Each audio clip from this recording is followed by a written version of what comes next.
In the United States, state-mandated monopolies and government regulation that also mandates monopolies is something that is pretty much commonplace. And state-mandated monopolies are actually upheld by the Supreme Court. In the 1870s, the slaughterhouse cases, which referred to a Louisiana case, which involved a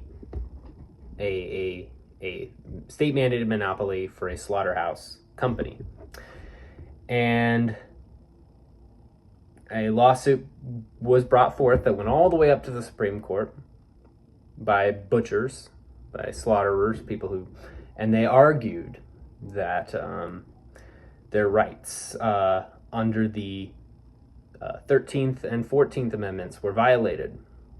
And the Supreme Court found in a 5-4 decision that the 14th Amendment did not apply to state citizenship. It only applied to federal rights and federal citizenship. As for the 13th Amendment, that also was not something that they found was a challenge to the state-mandated monopoly either, because according to them, these people who slaughtered animals could just work for the monopoly and still make a living wage there. And so I ask everyone in the comments to think, when we're talking about the situation of monopolism, do you blame capitalism or do you blame the current neoliberal order and the regulatory agencies that exist, right?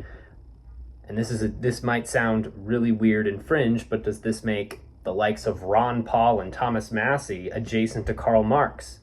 I know that sounds insane, but that's just more of kind of like a fringe sort of theory.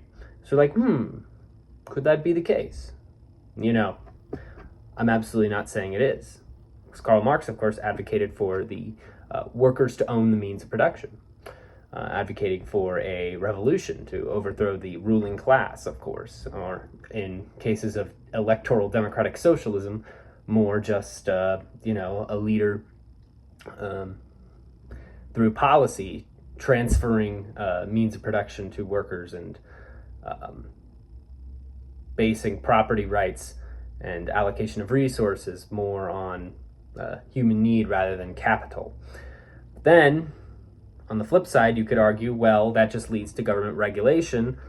That is what the slaughterhouse cases are a byproduct of. So if you are part of that more laissez-faire capitalist side of things, where you want to deregulate, and then that is how you create more competition in the market, that's the other side of it. And in both cases, right, you want to overturn the slaughterhouse cases, right? At least that's what I would hope most people would want to do, is to overturn the slaughterhouse cases. I certainly hope that such a thing happens in the near future, that the slaughterhouse cases are overturned. I do not believe in state-mandated monopolies.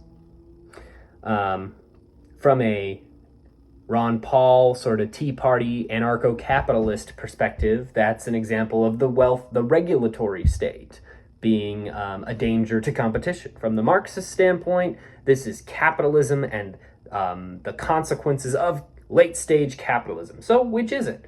Let me know down in the comments which one you think it is.